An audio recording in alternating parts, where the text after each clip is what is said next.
Sometimes we get lucky in this profession.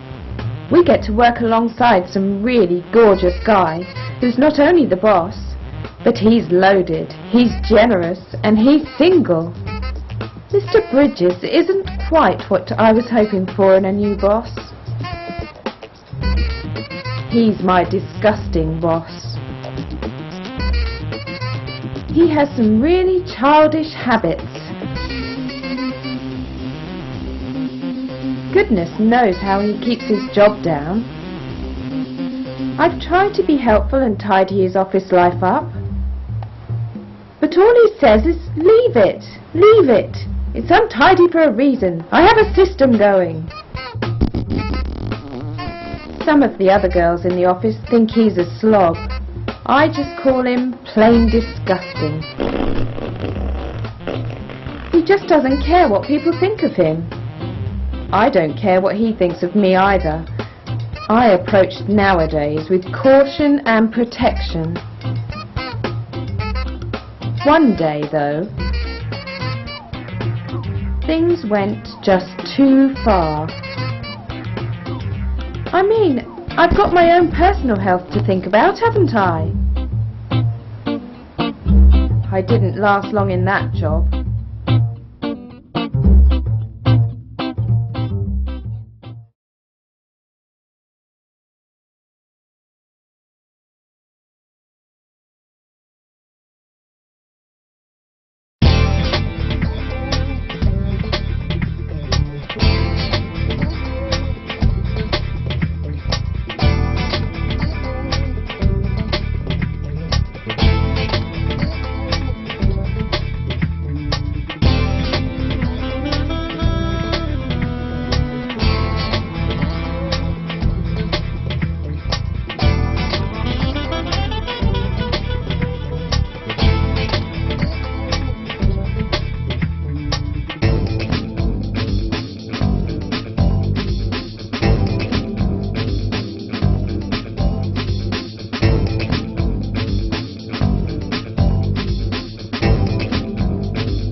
just got a slight Napoleon complex.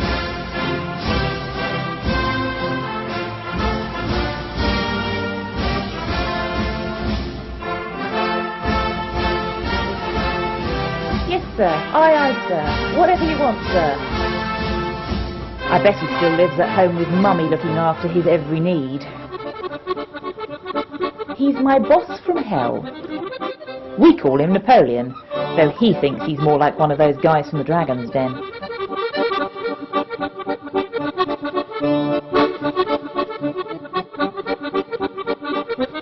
Mundane tasks is all he ever asks for. I mean, this guy is seriously one idle fella. If anything involves him having to use some effort, he just calls for me.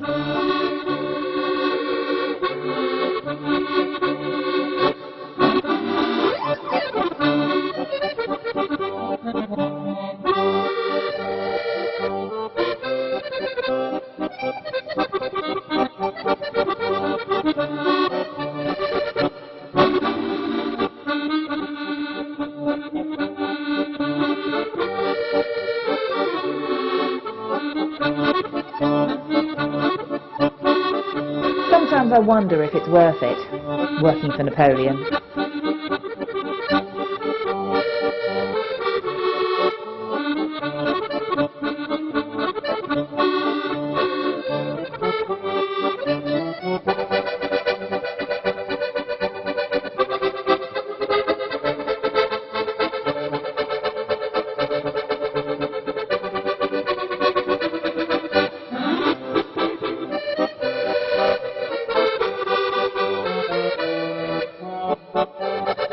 He can be a hell of a child sometimes.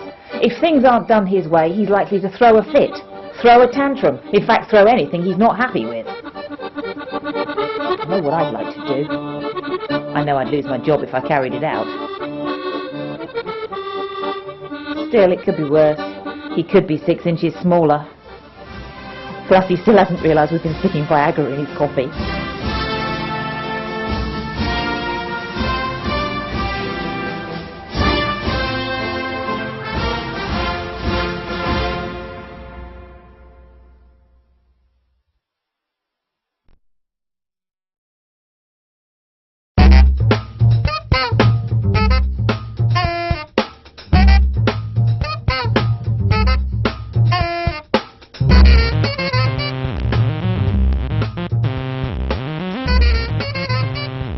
Hi, Laura.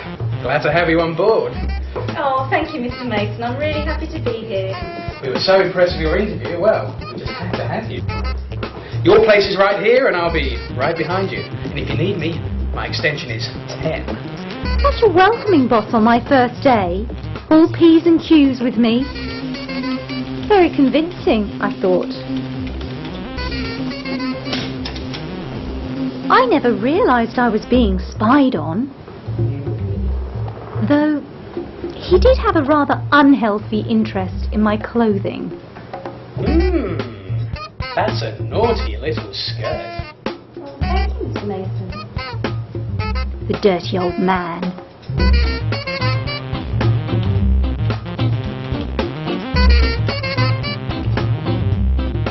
I'm out now, Laura. My phone's diverted to you, so be a love and take messages. So when he popped out that afternoon, I decided to check the evidence.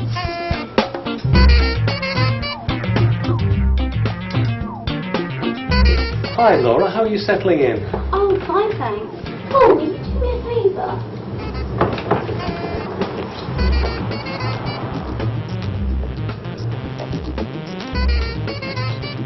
Oh, you must be joking.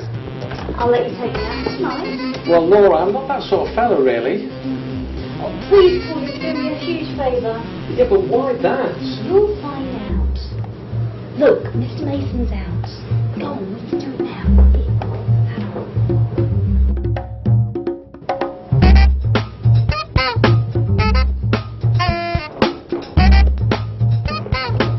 Remember to pull your skirt up. Yeah, but I ain't got my boxers on. That's the idea. Oh, you're crazy, girl. I hope this cures your fetish. Oh, you'll be curing a fetish, all right. This will give my boss a surprise.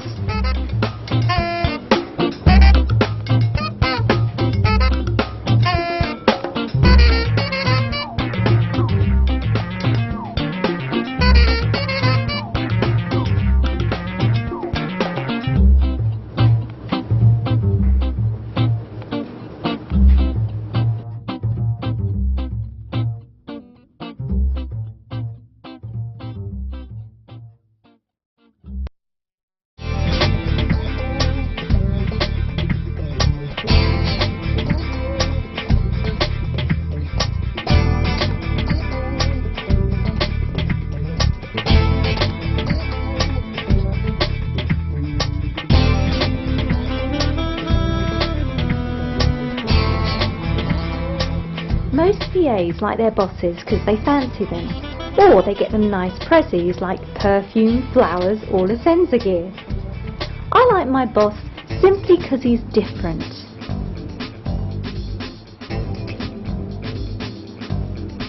I got the job because he said he liked my choice of clothing.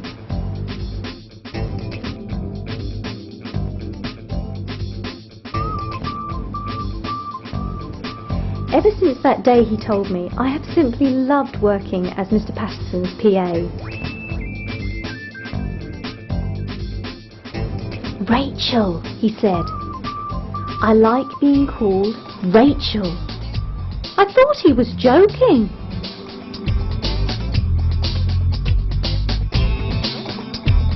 But in all honesty, I think that Mr. Patterson is far happier as Rachel.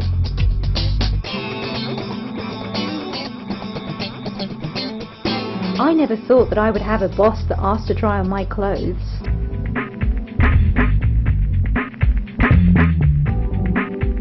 You'd be surprised really at what happens in the life of a PA. And you know what? I'm not the only PA with a great boss.